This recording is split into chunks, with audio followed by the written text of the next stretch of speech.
I stood at the altar in my simple cream dress, watching as my sister Lydia walked down the aisle in the golden gown I had once coveted. The handsome Duke Adrian smiled at her with genuine affection, and I felt nothing but peace. In my previous life, I would have been consumed with jealousy, scheming to steal him away. But now, as I glanced toward the shadows where the Duke's older brother Damien stood, his scarred face half hidden, his imposing figure radiating quiet power, I knew I had made the right choice. The memory of my death was still vivid, poison burning through my veins as I collapsed at my own wedding to Adrian, my sister's triumphant smile the last thing I saw. I had died believing I had won, but I had won nothing at all. The Duke had never loved me, and my obsession with him had cost me everything, including the chance to know the man who is now my husband. 3 months had passed since I'd awakened in my 18-year-old body, 3 years before my original death. 3 months since I'd made the decision that changed everything. The weight of memory. The morning I'd awakened in my childhood bedroom, sunlight streaming through familiar lace curtains. I thought I was dreaming. But the ache in my chest, the phantom pain of poison that had killed me, was too real. I was 17 again, but I carried 20 years of memories, 20 years of mistakes. In my first life, I had been the perfect daughter on the surface, beautiful, accomplished, everything our noble family expected. But beneath that perfection lay a desperate hunger for validation, for love that felt just out of reach. My parents had always favored Lydia, their golden child who could do no wrong. She was 2 years younger, naturally charming where I was calculated, effortlessly graceful where I struggled to meet expectations. When Duke Adrian Blackwood had arrived at court, every noble family had thrown their daughters at him. He was handsome, wealthy, charming, everything a young woman was supposed to want. But he had chosen neither me nor Lydia initially. Instead, he'd seemed drawn to quiet conversations with his older brother Damien, who rarely appeared at social functions due to the scars that covered half his face from a childhood fire. I had been relentless in my pursuit of Adrian. I'd learned his favorite foods, his preferred poets, his political views. I'd engineered meetings, created opportunities for us to be alone. When he'd finally proposed, reluctantly I now realized, I thought I had achieved everything I'd ever wanted. But marriage to Adrian had been a gilded cage. He was kind but distant, dutiful but not passionate. I'd grown increasingly desperate for his attention, increasingly paranoid about his feelings for other women. When I discovered his private correspondence with Lydia, innocent letters that spoke of friendship and shared interests, I'd convinced myself she was trying to steal him from me. The irony was that she hadn't been. Lydia had been in love with a young knight, Marcus, whom our parents had deemed unsuitable. But my accusations had driven a wedge between us, and in my paranoia, I'd destroyed the relationship that had mattered most to me, my bond with my sister. The night I died, I'd been so focused on winning Adrian's public affection that I hadn't noticed Damien's warnings about the wine. I'd dismissed his concerns as jealousy, never realizing that he'd been trying to save my life. The poison that killed me had been meant for him, political enemies who wanted to eliminate the true power behind the Blackwood Duchy. As I'd lain dying, I'd finally understood. Adrian was the face of the family, charming and diplomatic. But Damien was the mind, the strategist, the protector, the one who truly ran their vast holdings. And I'd been too blind to see it, the revelation. Now, 3 months into my second chance, I understood so much more. I'd spent weeks simply observing, listening, learning all the things I'd missed the first time around. I watched how Damien quietly managed crises, how he protected not just his family, but everyone in their territory. I saw how Adrian sought his counsel on every important decision, how their mother relied on Damien's judgment, despite his lack of official title. I also saw how alone he was. People feared him because of his appearance, whispered about the beast of the Blackwood family. They didn't see his brilliant mind, his fierce loyalty, his gentle hands when he thought no one was watching, hands that could tend to wounded animals with infinite patience. In my first life, I'd avoided him, found excuses not to be alone with him. His intensity had made me uncomfortable, his direct gaze too knowing. Now I realized he'd been the only one who truly saw me.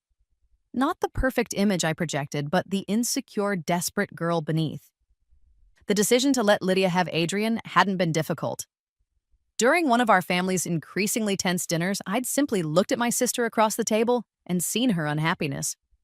She was trying so hard to be what everyone expected, just as I had been. But where I had chosen manipulation and scheming, she still retained her natural goodness. Lydia, I'd said quietly after our parents left for their evening constitutional, do you truly love Marcus? Her face had gone pale, then red. What do you mean? I mean that you write his name in the margins of your letters and smile whenever someone mentions his regiment. I mean that you've turned down 3 suitors this season, all of whom would have been excellent matches according to father. She'd stared at me as if I'd grown a second head.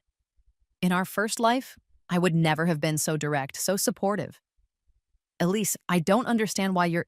Because I've been selfish, I'd said simply, and because I want you to be happy. It had taken several more conversations, but eventually I'd helped her see that Marcus, though not wealthy, was of good family and genuine character. More importantly, I'd helped her find the courage to approach our parents together, presenting a united front instead of the divided sisters they were accustomed to managing separately. A different choice. The real turning point had come at the midsummer ball, 3 weeks after my conversation with Lydia. In my first life, this had been the night I'd finally won Adrian's proposal through a carefully orchestrated scene designed to make him feel obligated to protect my honor. This time, I'd entered the ballroom with completely different goals. I'd worn a deep blue gown instead of the attention-grabbing gold I'd chosen before. I'd danced with several partners, smiled genuinely, and actually listened when people spoke to me instead of constantly calculating how to steer conversations toward my agenda. Adrian had been his usual charming self, but I noticed how his eyes followed Lydia as she danced. There was something there, not the desperate passion I'd once craved from him, but a gentle affection, a compatibility I'd been too blind to see. She brought out his lighter side while he gave her confidence to speak her mind on matters of politics and philosophy that interested them both. I'd been standing on the terrace, taking a moment to breathe the cool night air when Damien had approached. "You're different tonight," he'd said without preamble. His voice was deeper than Adrian's, rougher from the smoke damage to his throat. I'd turned to face him fully, something I'd never done in my first life. The scars that covered the left side of his face and neck were severe, but they didn't hide the intelligence in his dark eyes or the strength in his jawline. How so? "You're not performing." He'd moved to stand beside me at the stone railing, close enough that I could smell his distinctive scent, leather and wood smoke, and something uniquely him. "The Elise I know is always performing. Perhaps you don't know me as well as you think." He'd been quiet for a long moment, studying my profile.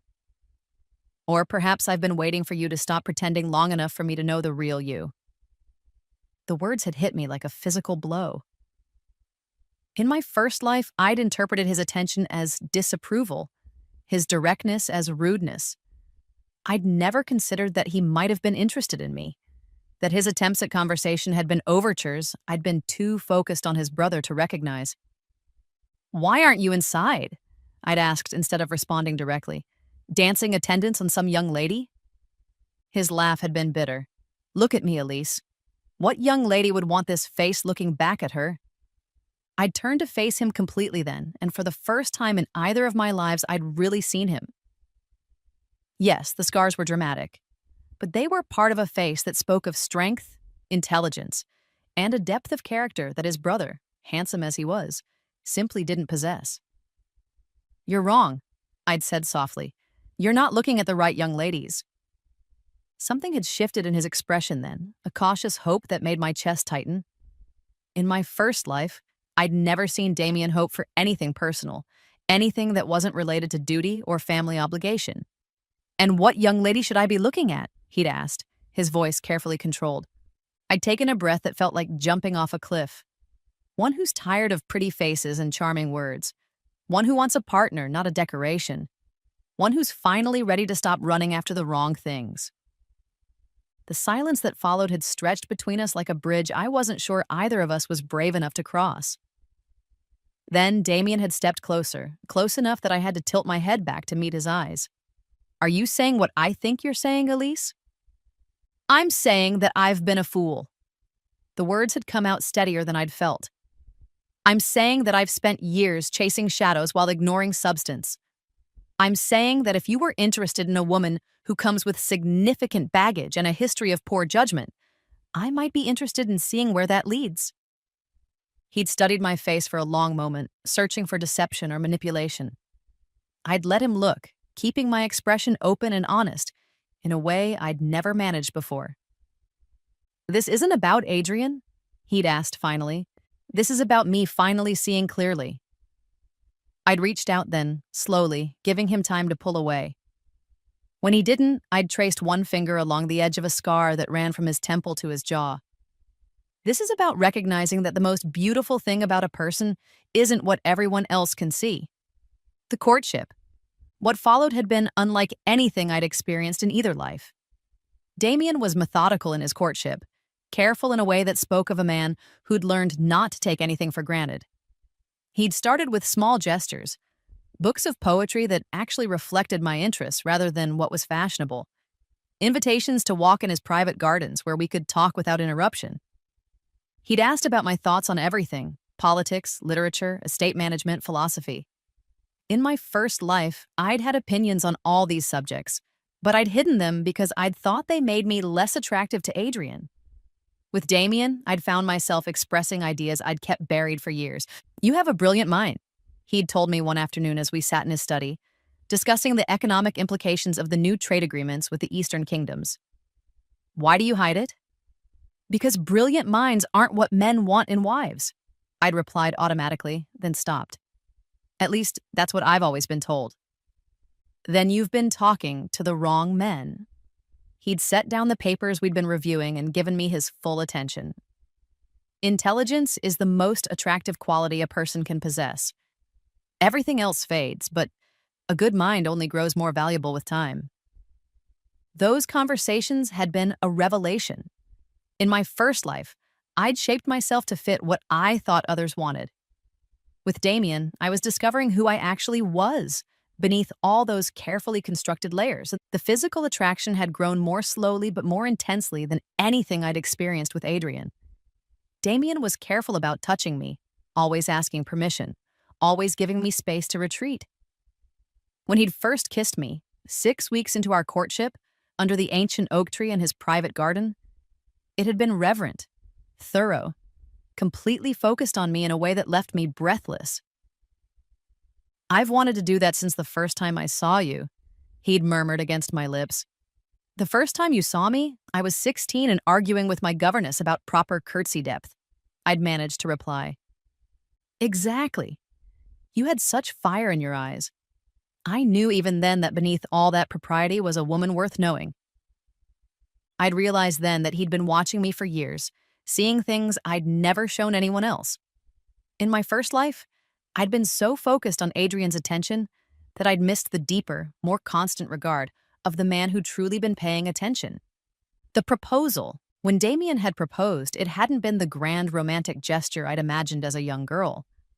Instead, he'd come to me during one of our evening walks, stopped beside a fountain where water cascaded over carved stone figures. Elise, he'd said, turning to face me with that direct gaze I'd come to love. I want to spend my life with you, not because you're suitable or convenient, but because you challenge me, compliment me, and make me want to be better than I am. Will you marry me? The simplicity of it, the honesty, had been more romantic than any flowery speech could have been. In my first life, Adrian's proposal had been full of pretty words about my beauty and grace. Damien's was about partnership, about building something together. Yes, I'd said without hesitation, but I have one condition. His eyebrow had raised, the unscarred one that could still move freely. I want us to help Adrian and Lydia find their way to each other. They're perfect for each other, and they're both too noble to act on it while they think I'm interested in him. Damien had been quiet for a moment, then smiled, the rare, genuine smile that transformed his entire face. That's my Elise, always thinking 3 moves ahead. Is that a problem? That's one of the reasons I love you. The word had hung between us, new and precious. Neither of us had said it before, though I'd felt it growing between us for weeks. I love you too, I'd whispered, and meant it in a way I'd never meant anything before. The wedding. Our wedding had been a smaller affair than the grand spectacle I'd planned in my first life. We'd held the ceremony in the ancient chapel on the Blackwood estate, with only close family and friends in attendance. I'd worn a dress of ivory silk instead of the elaborate confection I'd originally chosen, and I'd carried simple white roses from Damien's garden instead of the exotic blooms I'd once thought necessary. Adrian had walked me down the aisle in place of my father, who'd been called away on diplomatic business. As he'd placed my hand in Damien's, he'd whispered, "Thank you for helping me see what was in front of me all along." I'd glanced toward where Lydia sat with our parents, radiant in her happiness, and smiled. Adrian's proposal to her had come just 2 weeks after mine and Damien's engagement, and their wedding was planned for the following spring.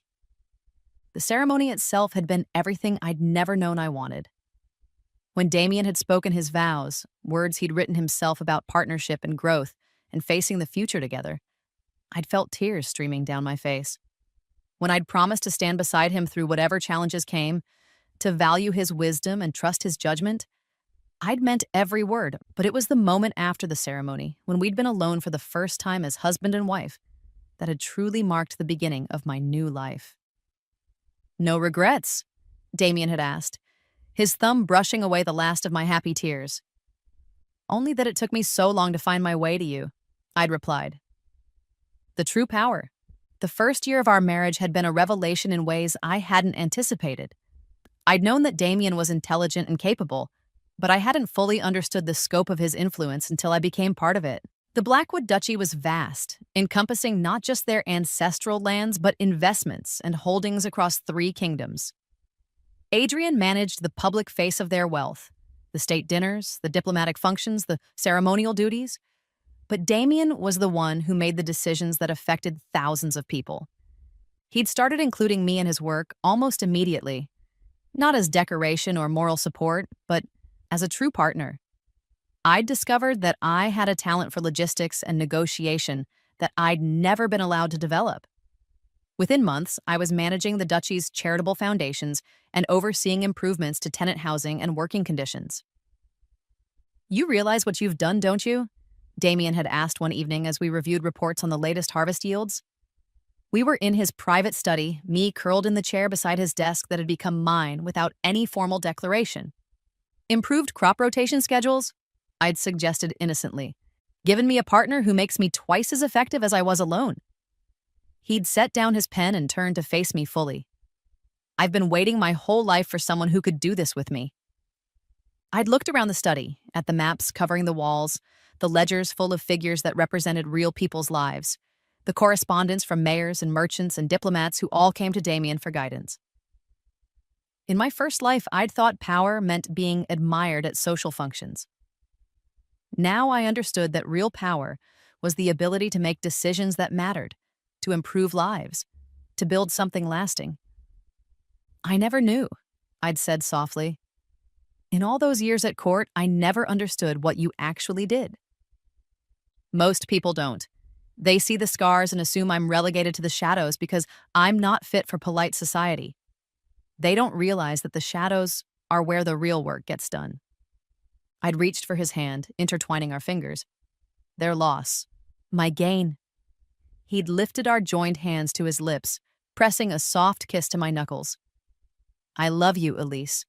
Not just for what you do, but for who you are when you're doing it. You're magnificent when you're working on something that matters to you." Challenges and growth. Our first real test had come during a harsh winter when crop failures in the eastern provinces threatened widespread famine.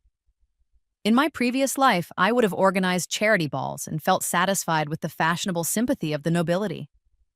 This time, I found myself working 18-hour days coordinating supply shipments, negotiating with merchants, and personally visiting affected areas to assess needs.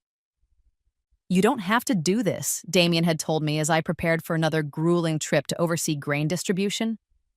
"You could manage everything from here." "I could," I'd agreed, fastening my practical traveling cloak. "But how can I make good decisions about people's lives if I don't understand what they're facing?" He'd studied my face for a moment, then nodded. "I'm coming with you. You don't need to. We're partners, Elise. We face things together." That trip had been muddy, exhausting, and completely unglamorous. We'd slept in rough inns, eaten simple food, and spent our days in conversations with farmers and merchants who'd never heard of court etiquette. And I'd never been happier. Watching Damien work with people who initially flinched from his appearance, then gradually relaxed as they recognized his genuine concern for their welfare, had been like falling in love with him all over again. He was patient with their fears, thorough in his assessment of their needs, and utterly focused on finding solutions rather than assigning blame. By the end of the winter, we'd not only prevented the famine, but implemented new systems for crop storage and distribution that would make the region more resilient in the future. The grateful letters we'd received had meant more than any courtly praise ever could. "Do you miss it?" Damien had asked one evening as we read through reports of our success. The balls, the attention, the admiration of men like Adrian? I'd set down my correspondence and really considered the question. In my first life, I'd lived for social validation, for being seen and envied and desired. Now, I spent most of my time in practical clothes, covered in ink stains from ledgers, hair pulled back in simple braids instead of elaborate styles. I miss the simplicity of it, I'd said finally.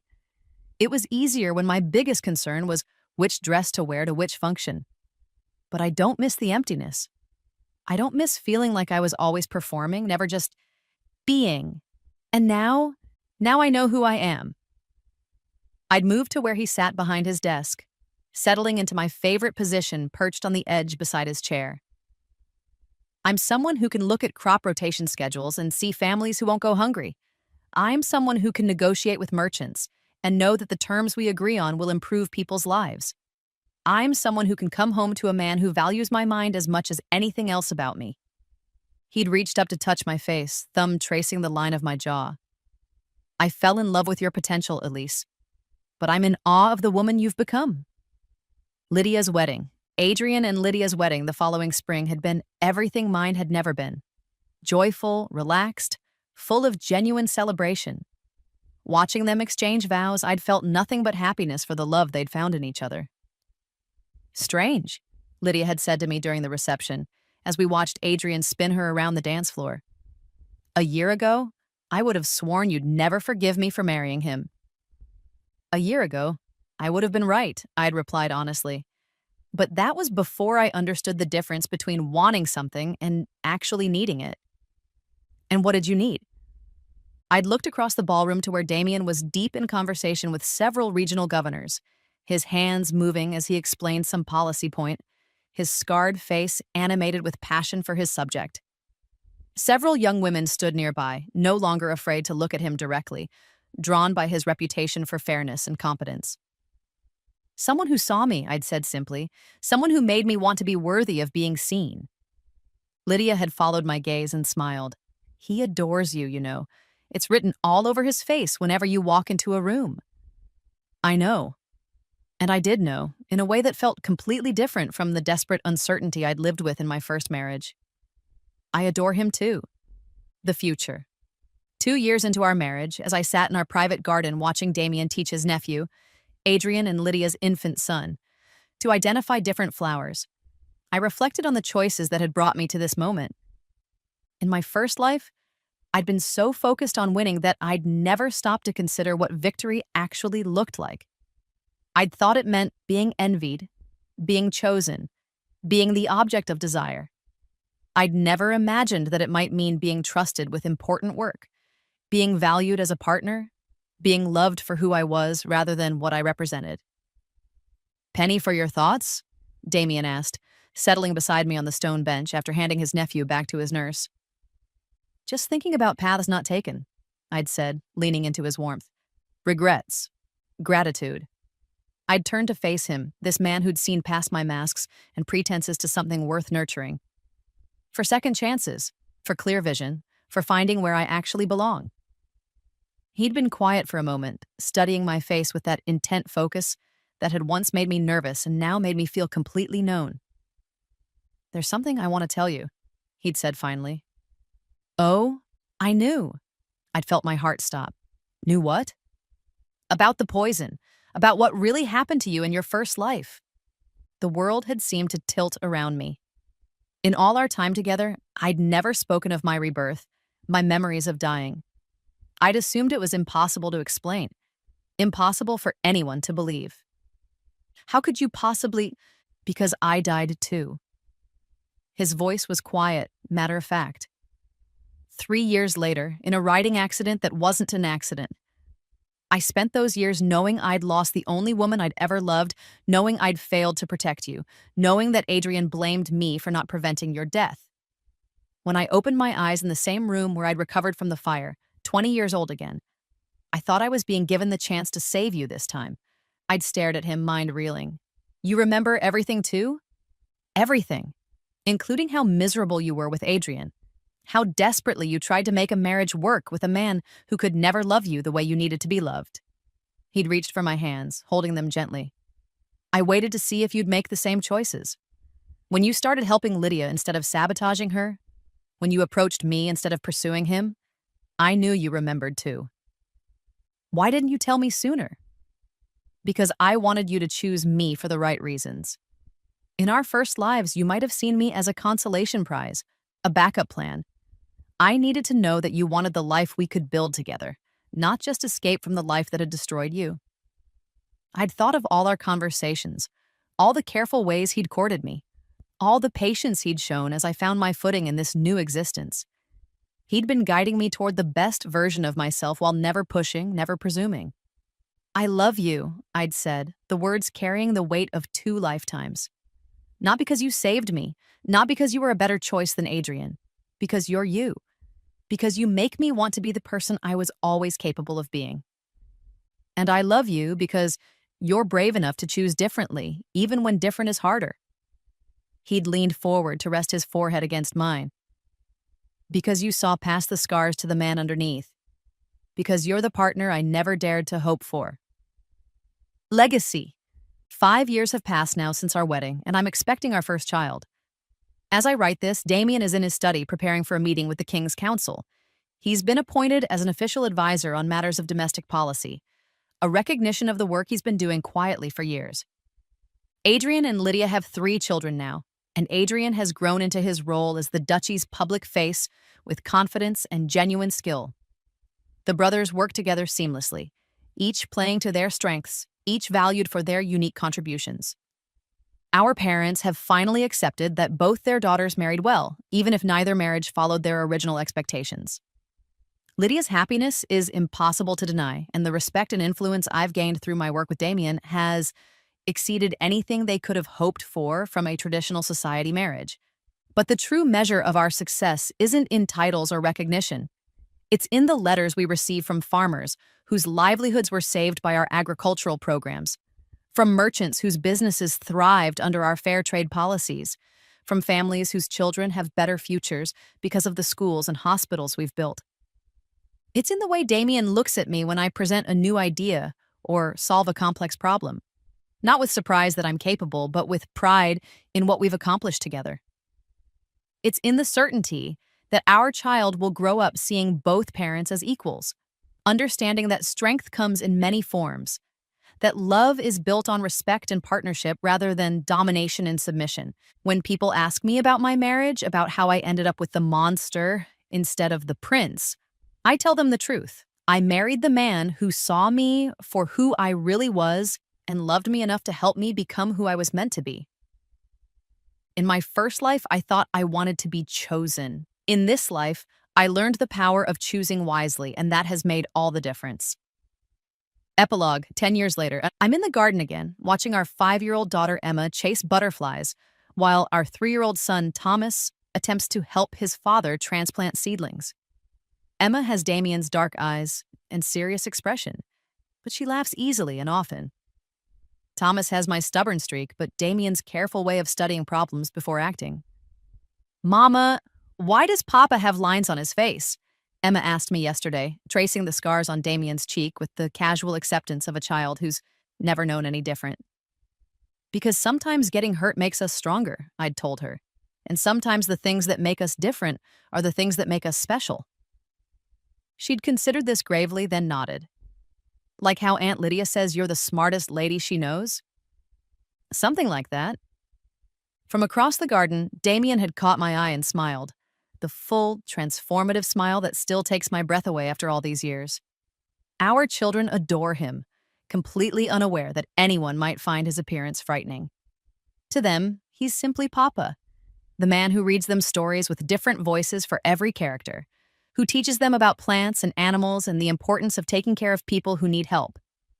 Tonight, after the children are in bed, we'll sit together in his study as we do every evening, reviewing the day's work and planning tomorrow's challenges. He'll ask my opinion on policy matters, and I'll share my thoughts without hesitation or fear of judgment. We'll discuss our children's education, our hopes for the duchy's future, the book we're reading together. And later, in the privacy of our bedroom, he'll worship my body with the same careful attention he brings to everything else he values. I'll trace the scars that once made him feel like a monster and feel only gratitude for the fire that shaped him into the man who could see past my perfect facade to the woman worth saving. In my first life, I thought love was about being worthy of someone else's attention.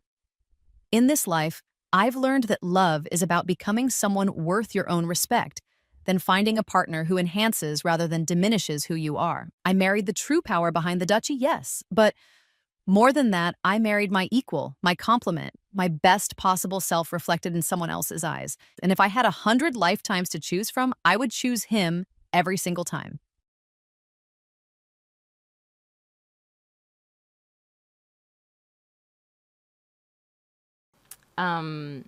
It's one ad break. Also, because I don't like when they keep happening. I'm like, let's just make it one big fatty, and get it out of the way. Sticking some in my old bioactive snake tank. Ooh, might put another snake. What snake? I love them. One big fatty. Who doesn't want just one big fatty? Get it over and done with, you know? More ads, please. Skunks feeding on the ads. The one with the Joker, cool ass triple skull bug thing on the front.